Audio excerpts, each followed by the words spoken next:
Oh boy, I'm so excited to finally see Hamilton. Me too. I've been looking forward to this for so long. I still can't believe Lin-Manuel Miranda wrote it all himself. How did he even come up with all of this stuff anyway? What do you mean, come up with all of this stuff? I mean, it's obviously based on some history, but how much of it is actually made up? I'm sure more of it is made up than real. You do know it's based on the real life of Alexander Hamilton, right? Well, yeah, but it's only based on his life, not an exact retelling or anything. I'm sure there are plenty of embellished details. You're not wrong, but even so, most of the interactions and events that occurred really happened. Look, it's time to go in. That was the best thing I've ever seen. While we were coming back, I actually did a bit of Googling about some of the characters from the show. Oh yeah? Who did you look up? Well, I was mostly interested in that Lafayette guy, so I looked at him mostly. His life was fascinating. What did you find? Well, he was born an aristocrat, but he still went and fought in the Revolution anyway. That's right. Did you read the part where he was first commissioned as an officer when he was only 13, and how he went against his family's wishes by going to America? Yeah, and how he was only in his early 20s when he helped the colonists break away from Britain. Mm-hmm. He was able to get the colonists' help by going to France and asking for more guns and ships. If it weren't for their help, we would more than likely still be under British control.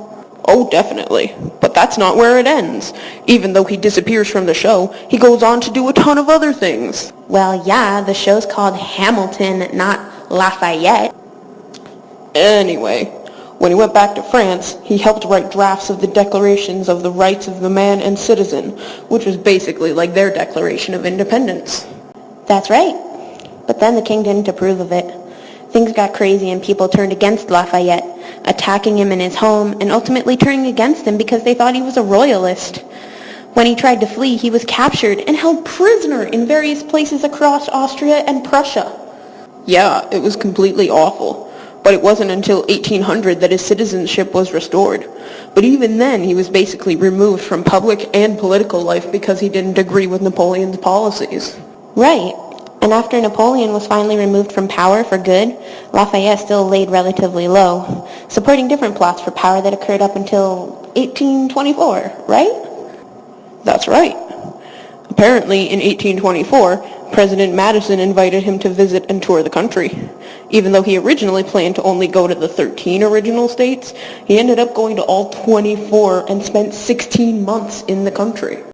I don't remember much after this. Why don't you finish filling in the details? Well, after returning to France, Lafayette was constantly at odds with the monarchy. Different monarchs who came to power tried to place restrictions and censors on the press and civil liberties. Lafayette was elected to the Chamber of Deputies and named as the head of the National Guard, although his position didn't last long and was abolished in 1830. He remained a member of the chamber and held other positions until his death in 1834. He was treated like a hero, wasn't he? Like he was given the same funeral honors as Washington did when he died, right? I mean, he was basically one of the biggest heroes of the Revolution, so it kind of makes sense. Yup, and now he's known as the hero of the two worlds, because of his influence in both the United States and France. Wow, and I thought I couldn't love Hamilton anymore. The music is amazing, and now it's got me to learn and remember so much about history that I forgot about.